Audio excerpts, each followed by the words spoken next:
Algunos datos referenciales: taxi independiente 30.353 vehículos, 35.000 de estación y son unos 5.000 de remis, haciendo un total de un poco más de 70.000 vehículos habilitados para prestar el servicio de taxi.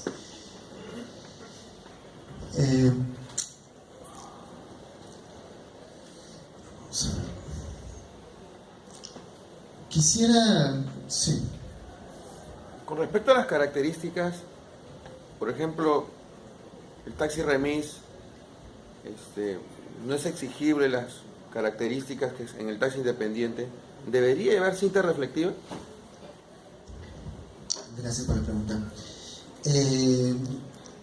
Según el Reglamento Nacional de Vehículos, todo tipo de vehículo que preste servicio de transporte debe tener cintas retroreflectivas.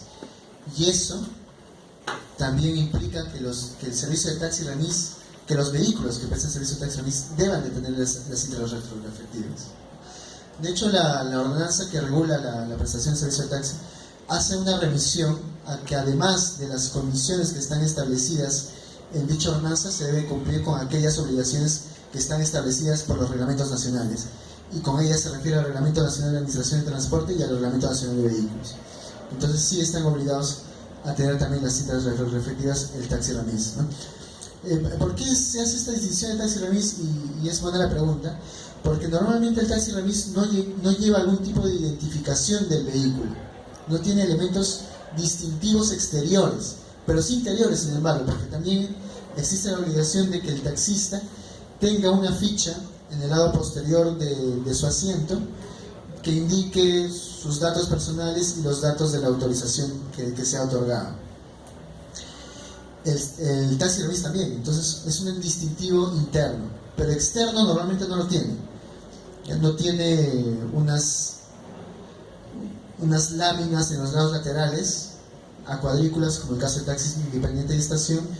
No tiene, por ejemplo, un casquete, no tiene la placa de taxi en el lado posterior en la puerta posterior del vehículo, y no tiene, como sucede en los casos de taxi estación, la indicación de la razón social o el logo de la persona jurídica autorizada. El taxi remis no tiene esos elementos distintivos. Sí, ¿alguna pregunta?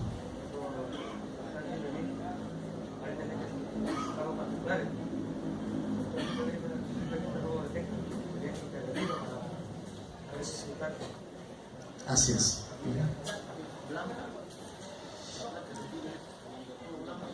Ya, a ver, estoy viendo que hay un poco de interés por los colores.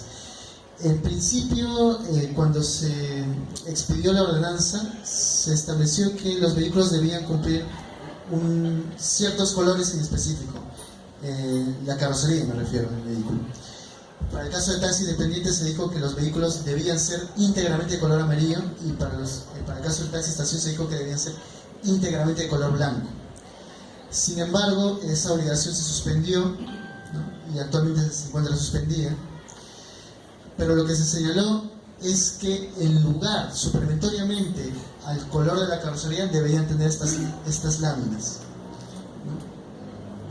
En el caso de taxi independiente de color a cuadrículas de amarillo y negro, y en el caso de taxi estación de cuadrículas blancas y negras. Si es que no tienen el color amarillo, obviamente, y si es que no tienen el color blanco en el caso de taxi estación.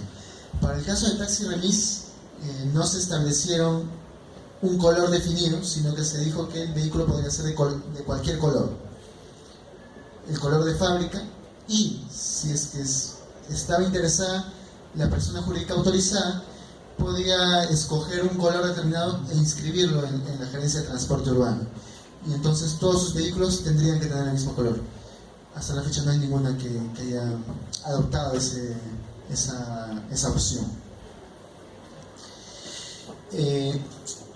El servicio de transporte, aparte de estos títulos habilitantes que hemos visto, también existe algún tipo de elementos complementarios para brindar este tipo de servicio de transporte en general, también el transporte regular, como por ejemplo tener un lugar para estacionar los vehículos, un lugar en específico donde parar y recoger pasajeros, por ejemplo, y que son denominados paraderos, una central por la cual se pueda monitorear el traslado de los vehículos, y estos son denominados infraestructura o servicios complementarios al servicio de transporte. Existe entonces la obligación de las personas jurídicas de tener un centro de operaciones en las diversas modalidades de servicio, una central de comunicaciones para el caso específico de taxi estación y taxi remis.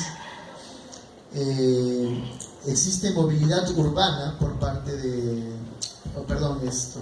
infraestructura móvil por parte de la autoridad competente en la infraestructura vial, como son los paraderos. Existen paraderos de transporte regular, pero en el servicio de taxi también tenemos paraderos para taxi independiente solamente, no para taxi estación y remis, porque se entiende que los vehículos pueden estacionarse en el centro de operaciones de la empresa. Solo las personas naturales que brindan este tipo de servicio de transporte de taxi independiente pueden hacer uso entonces de los paraderos de taxi que están implementados por la Municipalidad Metropolitana de Lima. Pero haciendo el símil, también hay, disculpen un segundo para terminar la idea, también existe este tipo de infraestructura para el transporte regular. Existen acondicionados en la vía pública, ¿no?, unos espacios para poder esperar pasajeros y poder hacer el transbordo de los vehículos. Sí, había una pregunta. Perdón, su posición en cuanto a al no uso de repente de lo que es el vehículo particular. Si bien es cierto, y la pregunta le hago a usted, ¿no? ¿Usted ha viajado en el Metropolitano? Claro, claro. ¿Ha viajado? ¿Ha tenido la oportunidad de viajar? Sí, claro. ¿Volvería a viajar usted? Entonces, ¿cuál sería el motivo yo para dejar mi auto y poder viajar en Metropolitano? ¿Y por qué tengo que utilizar en todo caso un taxi cuando de repente puedo juntarme entre 2, 3, 4 y poder desplazarme? Porque justamente la movilidad que debe de ver, no el servicio, no cumple. ¿Y cómo me desalienta también usted utilizar que deje mi vehículo y voy a tomar un taxi o el transporte público cuando no se abastece? Bueno, bastante interesante su pregunta, y además es lo que se ha señalado en relación a la reciente ordenanza de pico y placa, ¿no?, dictada aprobada por el Consejo Metropolitano. Para responder a la pregunta tenemos que observar que este tipo de medidas no son medidas aisladas, ¿no?, siempre van de la mano con medidas adicionales, precisamente para poder mejorar el abastecimiento del transporte regular. Precisamente como parte de ese tipo de medidas, si bien hay una restricción vehicular para el uso de vehículos particulares, también se ha pensado en un mayor abastecimiento del transporte regular. La posición que yo les indicaba, y en realidad era un traslado del estudio que hace Tomás Cano, y lo realiza en España, la realidad española en específico, es que todos los elementos del transporte han estado orientados a incentivar un transporte particular, ¿no?, cuando en realidad habría que enfocar el transporte público y hacerlo más atractivo, inducir a su uso, favorecer su uso, pero mejorándolo, obviamente. No es simplemente una restricción y esperar a que todos utilicen el transporte público, que no se abastecería, sino son medidas complementarias que es un paquete de medidas que se deben de implementar, precisamente. Y entiendo también que hay un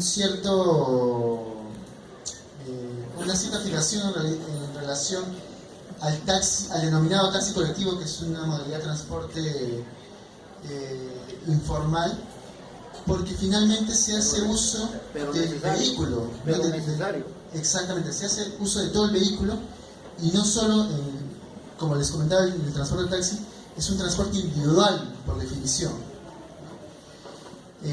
Sin embargo, ¿qué es lo que sucede en específico y esta es mi posición, no es una oposición institucional, qué es lo que sucede en relación al transporte, al denominado taxi colectivo, que compite directamente con el transporte regular y obviamente es menos eficiente que el transporte regular? Esa necesidad de traslado tendría que ser cubierta por el transporte regular, ¿no? Obviamente, si no ha sido cubierta, eso genera un tipo de demanda, pero en principio lo que se debería mejorar es el transporte regular y no el ver medidas adicionales de traslado a través de un servicio además que no está regulado y que es informal. De hecho, con el tiempo hemos podido ver que el uso del denominado taxi colectivo se ha incrementado en la ciudad, ¿no? Empezó hace unos años con un pequeño porcentaje, pero ahora está equiparando cada vez un mayor porcentaje. ¿Cuál es el incentivo que genera a las personas que utilizan este tipo de servicio brindado por personas naturales, además no son personas jurídicas? Que se obtendría más o menos, nos acercamos, nos aproximamos al beneficio que otorga un servicio de taxi, pero a un menor precio. Más o menos nos aproximamos a la velocidad de traslado de un servicio de taxi, de un servicio o de una actividad privada de transporte, pero a un bajo costo. Y por lo tanto, si tenemos un bajo costo, las personas se ven incentivadas a utilizar este tipo de transporte. Si el transporte regular, y ahorita voy con la pregunta de la parte posterior, si el transporte regular pudiera abastecer estas necesidades, entonces automáticamente, por la misma dinámica del mercado, este tipo de transporte desaparecería, ¿no? Precisamente porque el traslado sería mucho más eficiente, mucho menos costoso en el transporte regular y llegaríamos a una velocidad más o menos igual. Vemos entonces que económicamente existen incentivos y desincentivos para utilizar un determinado tipo de movilidad. La idea, como comentaba, no es simplemente desincentivar con sanciones el no uso de una determinada actividad privada de transporte de traslado, sino además incentivar con otras medidas que se utilice el transporte público.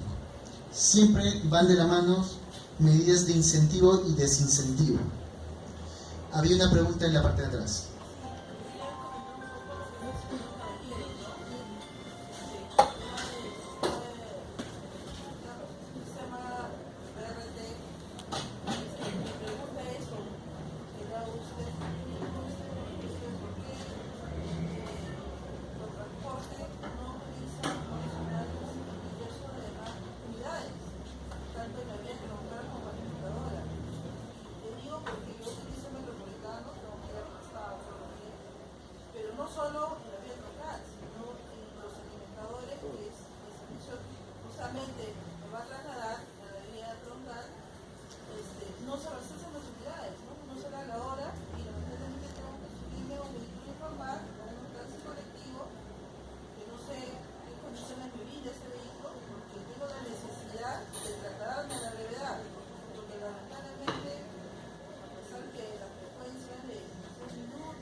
Ok, entiendo la pregunta, que va más orientada a un tema de gestión de un tipo de transporte regular.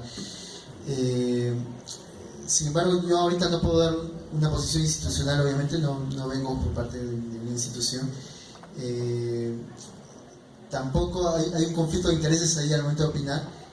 Puedo mencionar de forma genérica que en el caso del transporte en el metropolitano hay contratos de concesión de por medio, ¿no? Y por lo tanto las condiciones para la prestación de ese tipo de transporte están establecidas desde un primer momento en un contrato con anexos y seguramente algunas adendas que se han ido suscribiendo. Pero en principio se ejecuta en el marco de un contrato y por lo tanto el cumplimiento o incumplimiento de obligaciones ya se determinan en relación a un conflicto de intereses entre el privado que brinda el servicio de transporte y la administración pública que seremos nosotros, ¿no? La Municipalidad Metropolitana de Lima no puede exigir o dar mayores exigencias a las determinadas en el contrato, porque obviamente sería un incumplimiento contractual y contrariamente el particular no puede incrementar la tarifa más allá de la establecida en el contrato previamente originario, porque también implicaría un incumplimiento contractual.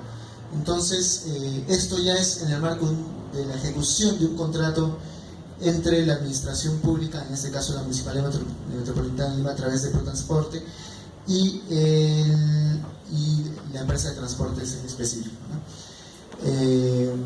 Como decía, es un tipo de gestión indirecta, porque en el servicio público tenemos la gestión directa, que es la misma entidad la que realiza, la que presta el servicio, ¿no? Y la gestión indirecta es a través de un privado por medio de un contrato de concesión. Esto me ayuda además a volver a lo que señalamos respecto a los títulos habilitantes, porque no he señalado acá contrato de concesión como título habilitante. ¿Y por qué esto obviamente es adrede? ¿Por qué no lo he señalado? Porque normalmente el contrato de concesión está previsto para aquella modalidad que es en estricto y materialmente servicio público. Un servicio público que en principio se entiende que la titularidad de ese servicio la tiene el Estado en su estructura, ya sea en ámbito nacional, regional o provincial, y que esto es concesionado, es cedido a un particular a través de un contrato de concesión. Y ese contrato es un título habilitante porque habilita a esa persona a poder prestar el servicio de transporte, que en principio debería hacerlo el Estado. Y en el caso del transporte especial de personas, por el contrario, tenemos títulos habilitantes distintos, no tenemos un contrato de concesión. La razón de ello precisamente es porque se entiende, ¿no?, que en relación a los títulos habilitantes como la autorización o el permiso, existe ya un derecho por parte de la persona a poder prestar el servicio, y que simplemente el título habilitante es aquel que verifica ciertas condiciones de prestación del servicio y luego de un checklist, ¿no?, luego de revisar que se cumple con la condición A, B y C, le otorga el título habilitante para habilitar el derecho que ya se tenía preexistentemente. En el caso del transporte regular, entonces, no hay un derecho preexistente a brindar el transporte regular, sino que es transferido, es trasladado por parte del Estado, quien en principio tiene esa prerrogativa y además obligación, ¿no?, porque es un servicio esencial, decíamos, el servicio público. Sin embargo, nos encontramos que estos títulos habilitantes tienen además restricciones adicionales. ¿Y por qué tienen ese tipo de restricciones? En el caso ya me estoy refiriendo al servicio especial de transporte, porque hacen uso de la vía pública. Se hace uso de la vía pública, como comentaba, y eso genera varias externalidades. En economía se habla de externalidades cuando una determinada actividad genera efectos que no son asumidos por esa misma persona. Puede generar efectos positivos y puede generar efectos negativos. El tránsito vehicular en principio genera muchas externalidades negativas. En principio, por cosas más leves, generamos contaminación visual, porque tenemos toda la vía llena de vehículos.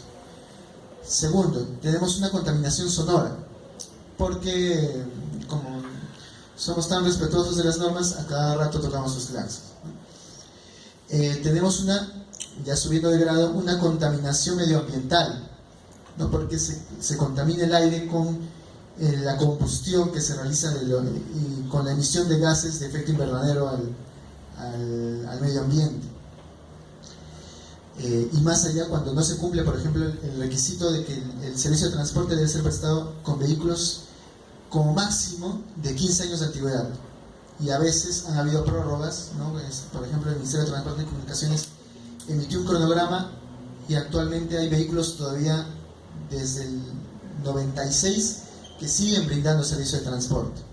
Todavía no han salido del servicio de transporte y genera más contaminación, obviamente. Todos estos efectos, todas estas externalidades no son asumidas directamente por la persona que los causa, ¿no? No es que el Estado tenga un organismo que tenga la obligación exclusivamente de demandar a esas personas que generan este tipo de daños, porque son daños que se generan en pequeñas cantidades por cada vehículo que contamina, que genera ruido, pero que en su conjunto representan un daño significativo.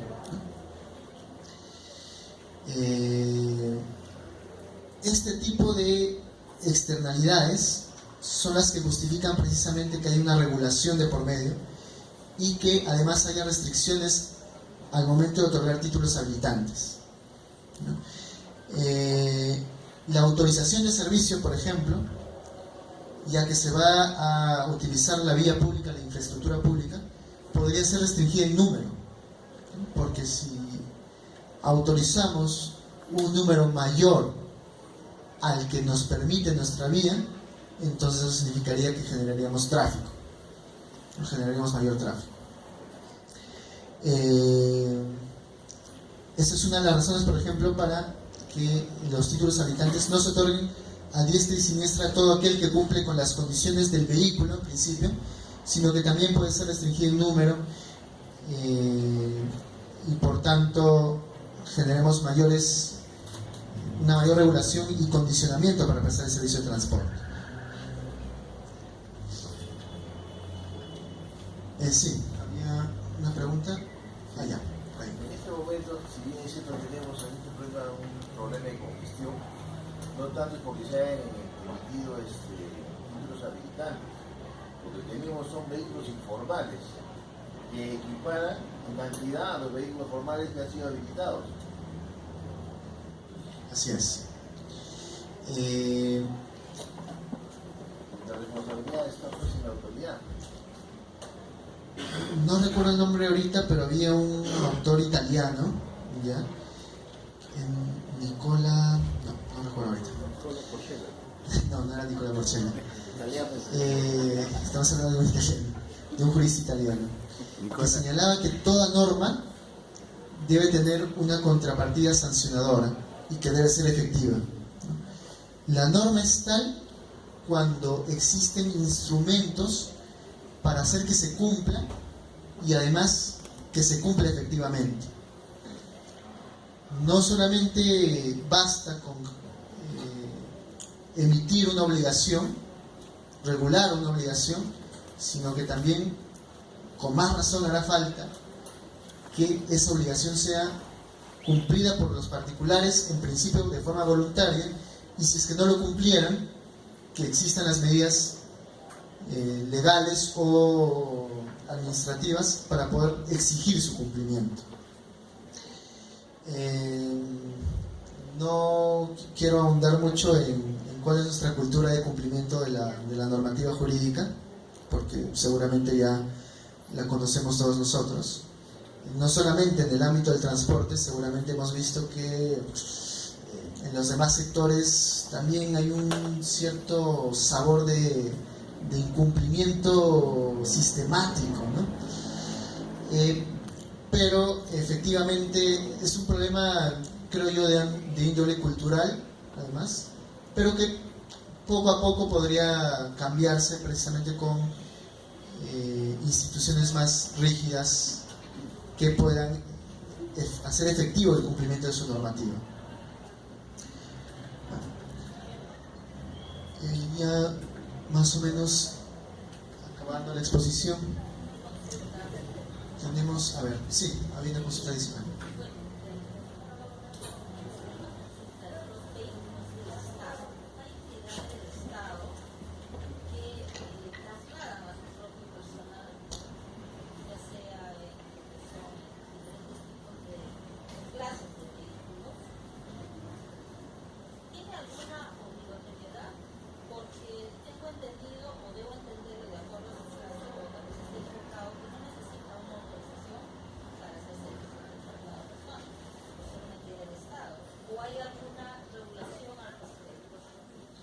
Ya. Te pregunto eso porque trabajan con una unidad del Estado que está determinada que empieza la sesión.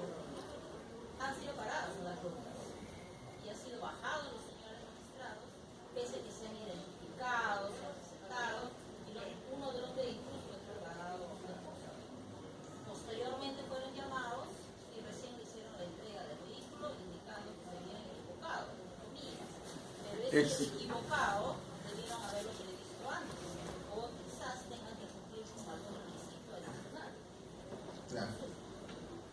A ver, en el caso del... Estamos distinguiendo minutos atrás que existe una actividad privada de traslado y un servicio de transporte, ¿no? El servicio de transporte, decíamos, es aquel que es prestado al público en general por parte de personas que ya tienen una autorización de por medio, que están autorizados los transportistas precisamente para esa actividad. No se proveen no satisfacen la necesidad de traslado de ellas mismas, sino que satisfacen la necesidad de traslado de las demás personas. Eso es lo que diferencia el servicio de transporte de la actividad privada de transporte. La actividad privada de transporte es aquella que satisface sus propias necesidades. Pero veíamos también que, según el Reglamento Nacional de Administración de Transporte, el transporte de personal y de estudiantes exigía una autorización previa. Esto actualmente está regulado en el Reglamento Nacional de Administración de Transporte para las autorizaciones de ámbito nacional, ¿no? Y ha sido desarrollado también por las ordenanzas municipales. No en el caso del transporte escolar, ¿ya? Perdón, pero sí para el transporte personal. Para el transporte personal sí se señala expresamente en la ordenanza, en la 104, que debe tener una autorización previa la persona jurídica que va a realizar la actividad privada de transporte. Exactamente. Por eso es que diferenciar, ¿no? Hay necesidad de traslado privado, no solamente por personas naturales, sino también por personas jurídicas. La persona jurídica, la empresa Gloria, por ejemplo, y solo por poner un ejemplo, espero que no haya ningún participante de la empresa Gloria acá, tiene necesidad de traslado de su personal, ¿no? Y como persona jurídica satisface esa necesidad privada con sus propios vehículos, ¿no? Esto, por si no lo saben, la empresa Gloria tiene incluso vehículos que tienen su distintivo, su marca, y que utiliza como transporte para trasladar a su propio personal. Entonces, sí existe la obligación de tener una autorización previa, ¿no? para poder ejercer la actividad privada incluso de transporte. Sí.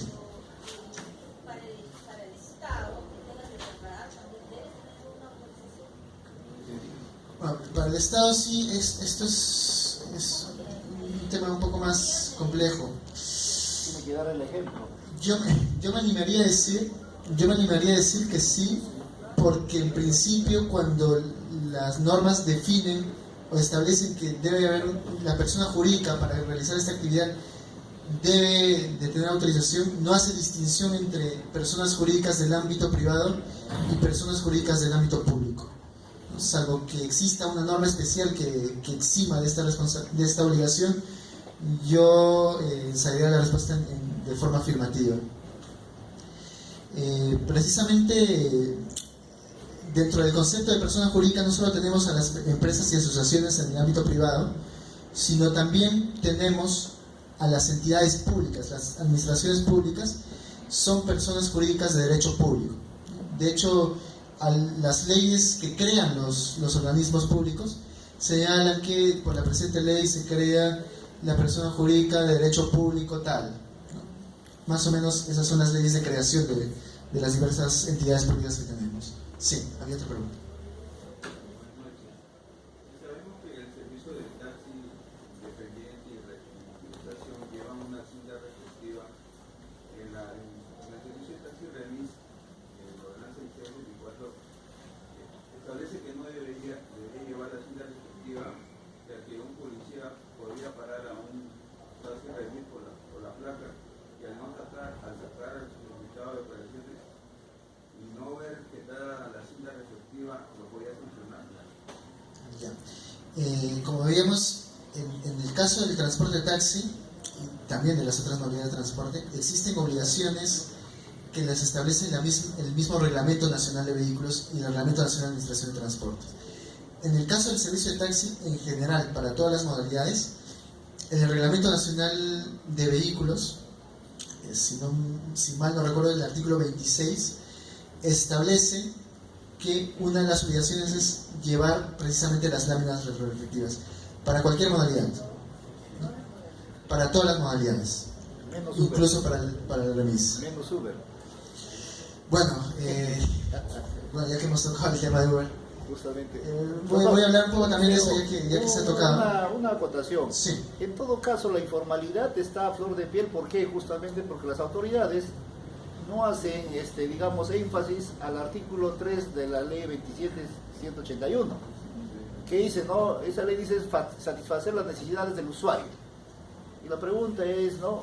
Justamente toda la informalidad, el taxi colectivo, la informalidad, los piratas y todo lo demás, están justamente por esa carencia del Estado que no cumple las necesidades. Y entonces estaría justificado su accionar. ¿No cree usted? Su opinión con relación a ese punto. Ok. Comentaba yo que teníamos ya una cultura de no cumplimiento de las normas. Eso en primer lugar es preciso señalarlo, porque si tuviéramos ese tipo de cultura, creo yo que no existiría el nivel de incumplimiento normativo que se tiene en cualquier otro sector, no solo en el sector transporte. De hecho, incluso aquellas personas naturales o jurídicas que cuentan con una autorización para prestar el servicio no cumplen con las obligaciones que señala la misma norma. Me pregunto yo si los vehículos que prestan el servicio de taxi cuentan, por ejemplo, con el extintor o con el botiquín de primeros auxilios. Sí, sí. Seguramente hay varios que sí, pero probablemente me inclino yo a decir que hay muchos más que no. Claro, es fácil señalar que la autoridad es la culpable y que tendría que revisar a todos los vehículos en su totalidad que prestan el servicio de transporte. Sin embargo, las administraciones públicas en el cumplimiento de sus funciones tienen limitaciones. Tienen limitaciones de distintos tipos de ámbito. Tienen de distintos tipos, como por ejemplo de tipo presupuestal, de personal. Tienen limitaciones temporales, además, porque normalmente al momento de realizar los planes de gestión ya de las administraciones públicas locales, por ejemplo, como son las municipalidades, hay proyectos que no se pueden ejecutar en el periodo que establece la norma. No se pueden ejecutar en tan poco tiempo, sino son proyectos a más largo aliento, a más largo plazo, y por lo tanto también representa una restricción. Sí, debería haber mayor fiscalización seguramente, pero tengamos en cuenta que esto parte de la premisa de que debería haber en el ámbito privado una mayor cultura de cumplimiento de las normas, ¿no? ¿Cuántas veces el mismo usuario que utiliza el servicio de transporte no denuncia cuando, por ejemplo, un servicio de transporte regular, un bus que brinda transporte regular, no cumple con el medio Sería, creo yo, muy distinto nuestro entorno, si inmediatamente detectado eso, cualquier usuario, aun cuando no sea el afectado, presente inmediatamente su denuncia ante el INDECOPI, ¿no? Porque ya sabemos que el INDECOPI tiene facultades, competencias en relación a protección del consumidor en el servicio de transporte. Y las multas no son nada desdeñables, ¿no? Son multas grandes, y el INDECOPI tiene un gran área de cobranza coactiva, por ejemplo, ¿no? Al INDECOPI pocas veces se le escapa la cobranza de sus acreencias. No sé si... Sí. Doctor, usted hizo mención hace unos minutos en relación a lo que es el servicio de taxi digital. Sí. Esa modalidad o esa forma de servicio, ¿cómo es que se otorga? ¿Quién lo autoriza? Y si esa estadística de servicio de taxis está contemplada en los valores o las cifras que usted ha dado. No existe ahorita ni taxi distrital ni taxi ecológico, que es lo que prohíbe la ordenanza 18.4. Aparte de las tres modalidades principales que veíamos en un primer momento, y que hacen un total de 70.000 vehículos habilitados a la fecha, la ordenanza establecía que podían haber proyectos especiales, lo ponía como proyecto especial, ¿no? Si existía la necesidad, ya preveía la ordenanza, se podría crear un proyecto especial para taxi distrital, que son aquel servicio que se brindaría dentro del mismo distrito nada más, y el taxi ecológico, que se brindaría con vehículos que sean menos contaminantes del medio ambiente, ¿no? Vehículos eléctricos, por ejemplo. Estos proyectos especiales finalmente no se han... Es decir, se dan facultades para, de ser necesario, ejecutarlas. De hecho, se intentó ir por el taxi ecológico en alguna ocasión, pero esto meritaba un convenio con el Ministerio de Energía y Minas, ¿no? Precisamente para el transporte eléctrico, y en relación al taxi distrital se vio que no existía una demanda como para poder ejercitar también un proyecto en ese sentido. Sí. Mi anotación va porque en el distrito de La Molina existe el taxi distrital, taxi molinense. No solamente existe el taxi molinense, sino también existe 5 rutas de transporte urbana dentro de La Molina, que los que vivimos ahí no sabemos quién autorizó esa ruta. Se supone que las rutas las autoriza la municipalidad provincial, no la distrital. Sin embargo, la señora Elvira Moscoso, de La Molina. Sí, pues es verdad. Sí, es verdad. Bueno, no quisiera personalizar ahorita, pero vamos a ver.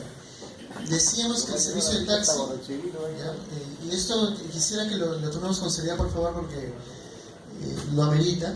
El transporte de taxi, en principio, es un transporte de ámbito provincial. Por lo tanto, quien tiene competencias para regular este tipo de transporte es la municipalidad provincial. En el caso de Lima, es la municipalidad metropolitana de Lima quien tiene facultades. Entonces, vemos ya que por más que exista un ámbito de competencias para las municipalidades distritales, no incide eso en el sector transporte. No existen competencias de las municipalidades distritales para regular el servicio de transporte dentro de su ámbito, porque además eso generaría disgregación. De hecho, cuando se pensó en las modalidades o en los ámbitos de transporte, se pensó en conglomeraciones más o menos reunidas para que sean estructuradas, para que el servicio de transporte se brinde de forma estructurada dentro de ese ámbito. En el caso de las municipalidades provinciales, se dijo que la ciudad, la extensión de la ciudad se restringiría a una determinada provincia, y para que sea integral el servicio, debería ser la municipalidad provincial la que ponga las reglas de la prestación del servicio, porque de lo contrario lo que tendríamos en la realidad es que cada distrito regula por su propia cuenta la misma modalidad de transporte, y cuando nos trasladamos de un distrito a otro ya estamos con diferentes reglas, ¿no? es precisamente lo que se quería evitar. En el caso de Lima y Callao, precisamente es por eso que se ha creado la Autoridad de Transporte Urbano, porque llegó un momento en que había una conurbación, ¿no? Conurbación urbana, es decir, que existía continuidad entre la provincia de Lima y la provincia del Callao, y por lo tanto tenían que ser gestionadas y reguladas por un solo ente, porque en la práctica, si bien existe un principio constitucional que es el de cooperación entre administraciones públicas distintas, en este caso dos municipalidades distintas, en la práctica era muy difícil ejercer este principio de cooperación, ¿no? Habían algunas disimilitudes y por lo tanto la forma más salomónica, digamos, de regular este tipo de el transporte en un sitio urbano que ya se ha extendido más allá de una sola provincia, es creando una autoridad autónoma, ¿no? Había una pregunta detrás. ¿Por allá? Bueno, por acá.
De acuerdo.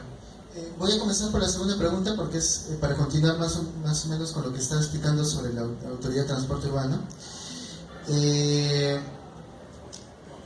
Lo que se tiene ahora, y es la primera vez que se está generando experiencia, es una autoridad autónoma.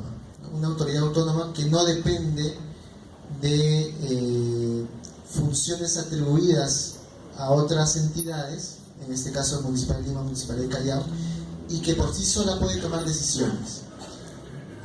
Anteriormente el esquema, y además hubo primero un convenio en los años 80 ya incluso, entre la Municipal de Lima y la Municipal de Callao, que generaron un acercamiento entre ellas y se intentó crear un órgano para que pudiera coordinar, un órgano de coordinación entre ambas municipalidades. Y el esquema precisamente era que cada municipalidad era autónoma en sus decisiones, cumplía con las funciones de transporte, ¿ya? Pero para poder hacer un transporte más integral, ¿no? Para que haya homogeneidad en la prestación del servicio de transporte, se crea una especie de órgano de cooperación para poder homogeneizar criterios, ¿no? Pero sin embargo seguimos en el esquema en que cada órgano local sigue en el ejercicio de sus funciones, siguen con las competencias autónomas y no pueden ser obligadas de un modo u otro, ¿no? Es un tipo de órgano que intenta conciliar posturas, pero que no puede imperar, no puede obligar a cada entidad. En el caso de la Autoridad de Transporte Urbano para Lima y Callao tenemos ahora un esquema distinto, ¿no? Se echa abajo la cooperación entre administraciones públicas y lo que se dice es una autoridad que va a asumir las funciones y ya no las va a tener ni la Municipalidad de Lima ni la Municipalidad de Callao. Ustedes ya no van a ver el tema de transporte, esas funciones las voy a asumir yo, ATU, ¿no? Autoridad de Transporte Urbano, y desde el momento de la transferencia, porque todavía no se han suscrito las actas de transferencia y todavía no se ha terminado con la transferencia que establece la norma, desde ese momento recién asumiré yo cabalmente ese tipo de funciones. Previamente iré asumiendo funciones normativas, ¿no? Porque hay que regular todos estos tipos el transporte regular y todo este tipo de modalidades que estábamos comentando, ¿no? De hecho, el reglamento de la ley que crea el ATU señala que la ATU reglamentará cada modalidad de transporte.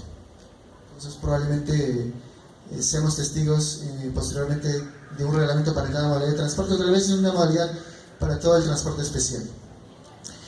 En relación a la segunda pregunta, que es respecto a los contratos, ¿no?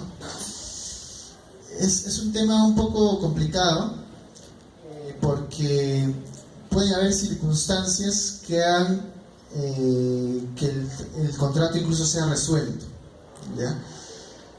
En principio, quiero poner el símil entre un contrato privado, entre dos personas. Cuando dos personas suscriben un contrato de arrendamiento de una casa, por ejemplo, por 3 años, y pactan un monto mensual por esa casa, no puede suceder luego que una de las partes diga, necesito mi casa, ya no quiero que estés ahí, desocúpala por favor, ¿no? Porque eso sería no puede exigirlo, porque lo contrario es un incumplimiento contractual.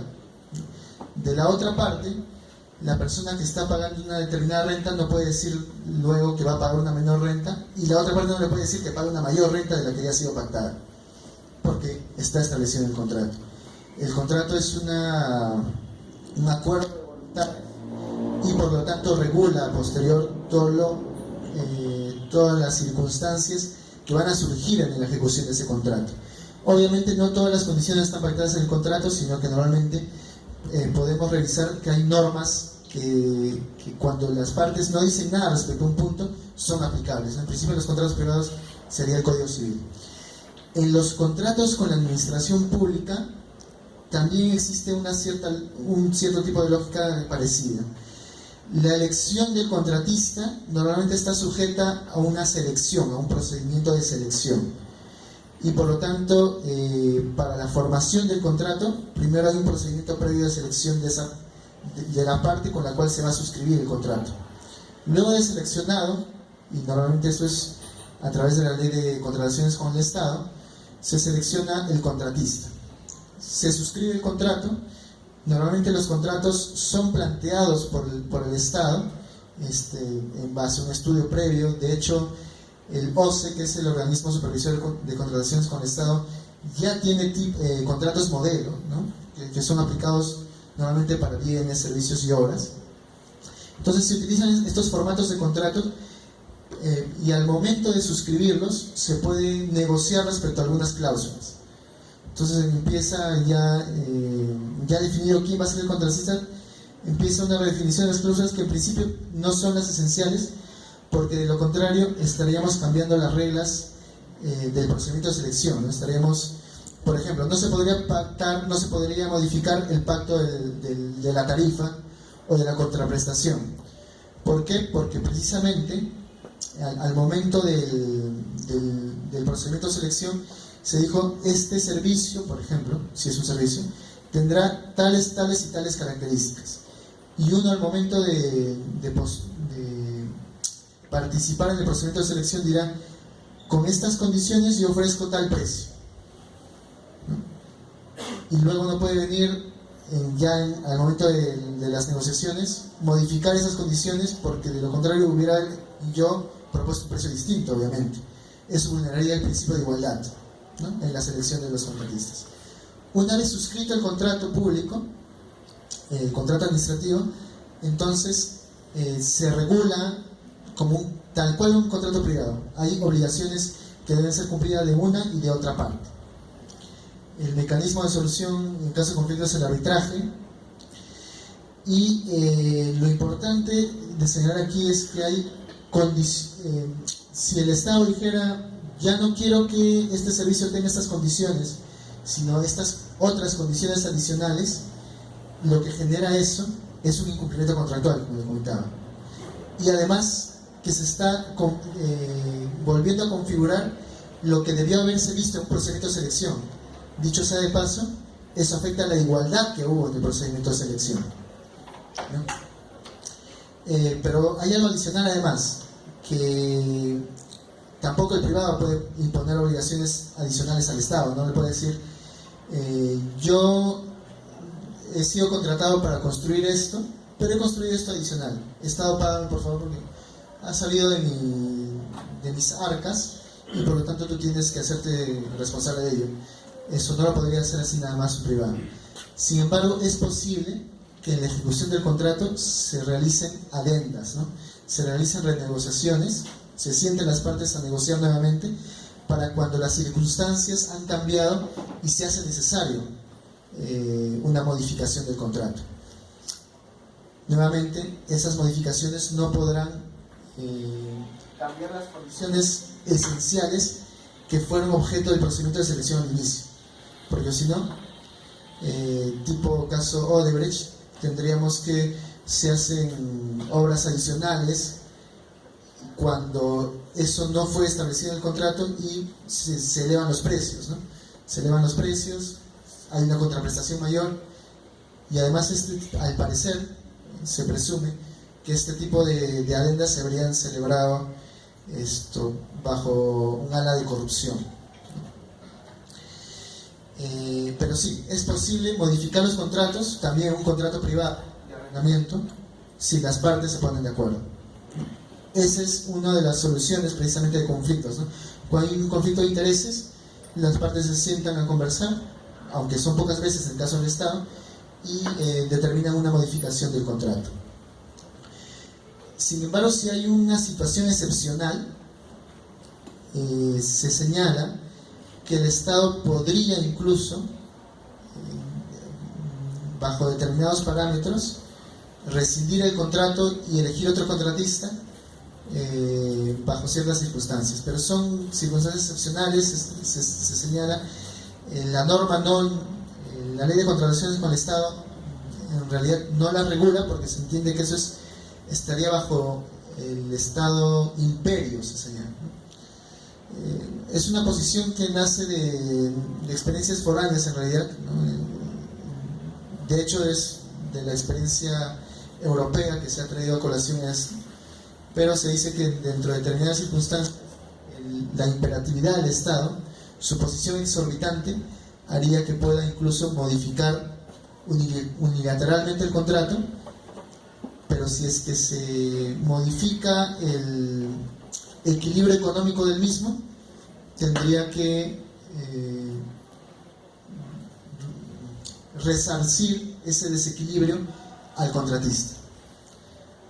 Bajo cualquier forma, siempre hay una compensación de obligaciones y lo que yo obtengo como contraprestación. Siempre va a haber eso, porque de lo contrario estamos ante un desequilibrio de condiciones contractuales. No sé si hay otra pregunta ya para finalizar con el tema de las credenciales. Sí. En relación al taxi, el servicio que brindan los particulares a través de los aplicativos, ¿vendría a ser un servicio de taxi o un servicio no regulado? Gracias por la pregunta, porque justamente me estaba olvidando de hablar sobre el aplicativo, ¿no? Hemos definido el servicio de taxi, lo veíamos, como aquel destinado a transportar una persona de un punto de origen a un punto de destino. siendo un servicio, es prestado por una persona natural o jurídica para las necesidades de otras personas. La pregunta sería entonces, ¿los automóviles que utilizan las plataformas tecnológicas como los aplicativos Uber, TaxiBit, realizan este contenido? ¿Cumplen con realizar este tipo de contenido? ¿Trasladan una persona de un punto a otro que es definido por el usuario y no es una actividad privada de transporte, sino que es prestado por una tercera persona? ¿Lo cumple o no lo cumple? Parece que sí, ¿verdad? Si es así, entonces debe estar autorizada para prestar ese servicio. Lo que ha sucedido es que en principio estos tipos de vehículos entendían que no estaban obligados a obtener una autorización, y es muy difícil fiscalizar este tipo de transporte porque precisamente actúan como si fuera un vehículo privado, ¿no? Te recogen en la misma puerta, no tienen ningún distintivo, y no es posible que externamente un fiscalizador, un supervisor pueda verificar que realmente se está prestando el servicio, ¿no? Ni siquiera grabándolo, ¿no? Porque puede ser un familiar, podría ser incluso. De hecho, estas son las alegaciones que plantean este tipo de personas. La única forma, entonces, de fiscalizar, creo yo, este tipo de prestación del servicio es a través de simulaciones de viajes. Simulando un viaje, llega el conductor y pues está prestando el servicio y se le puede hacer una fiscalización. ¿Dentro de qué modalidad de la actividad Ah, ok. la podríamos empezar? A ver, veamos. Lo primero que hemos definido es que sí es un servicio de taxi, pero lo segundo además es que el aplicativo es un tipo de contratación y no una modalidad de servicio. Es lo segundo que quería plantear. Hay distintos tipos de contratación, modalidades de contratación.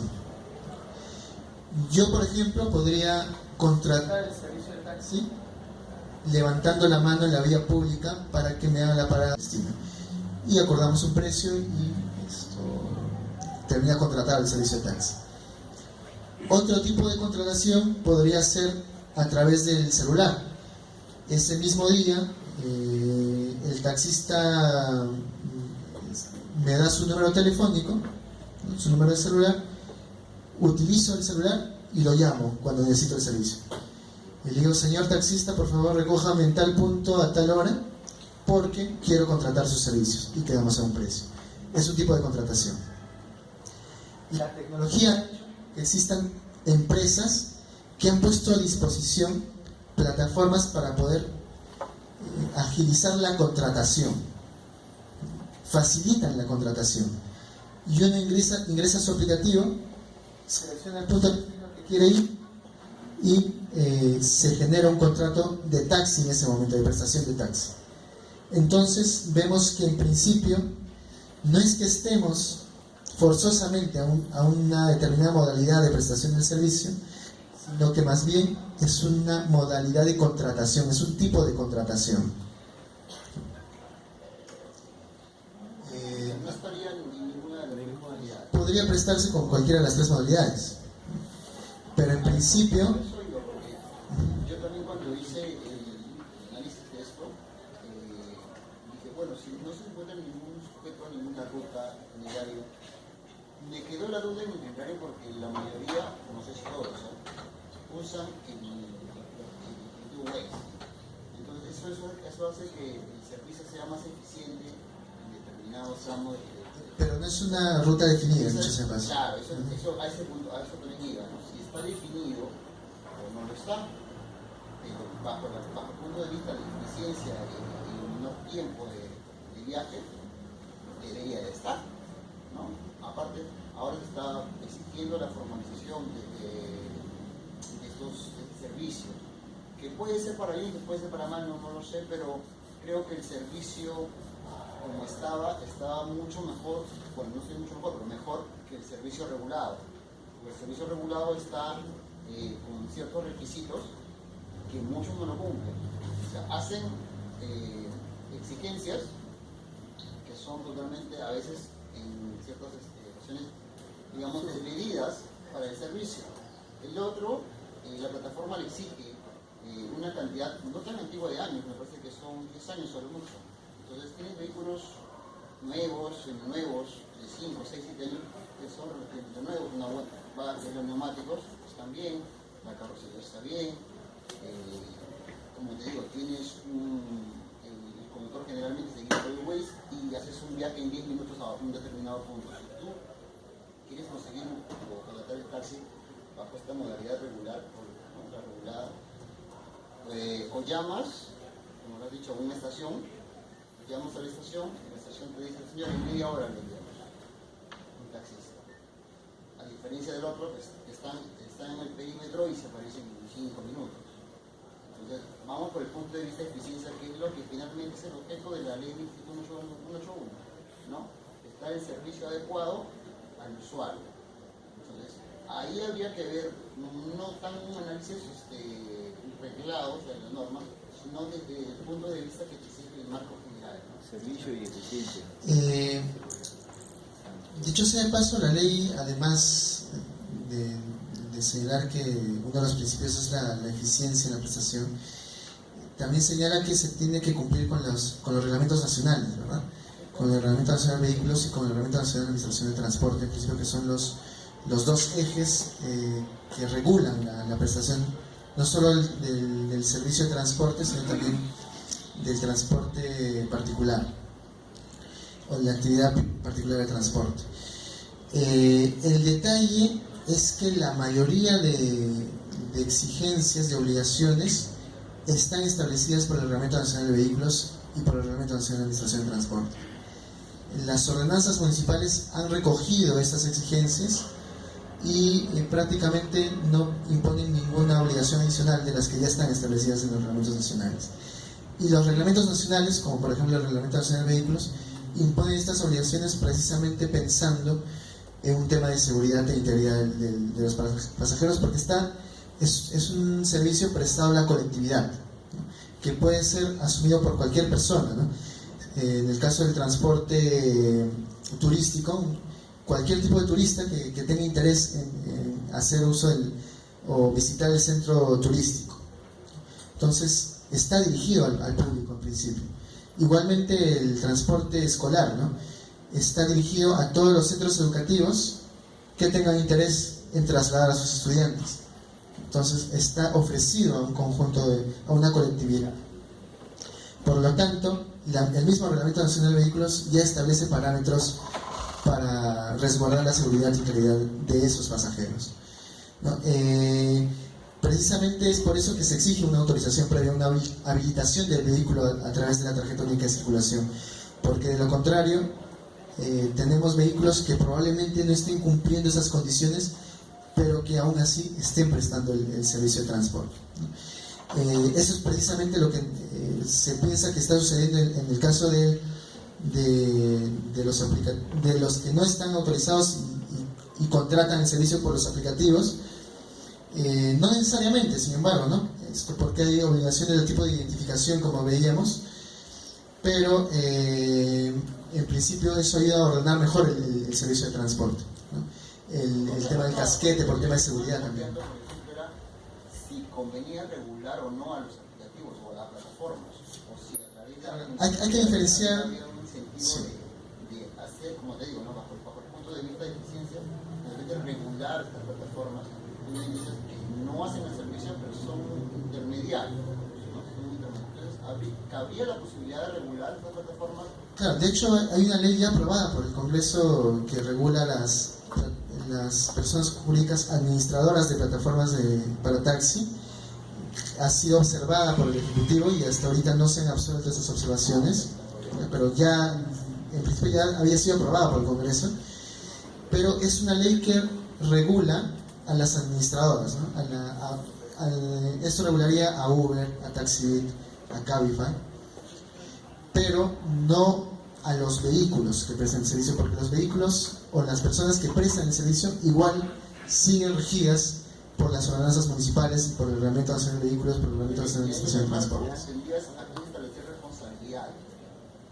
¿No? Le cierras el acceso a estos aplicativos para que puedan afiliar determinados conductores o vehículos, depende del aplicativo que tengan. Entonces, bajo ese parámetro creo que sería mejor.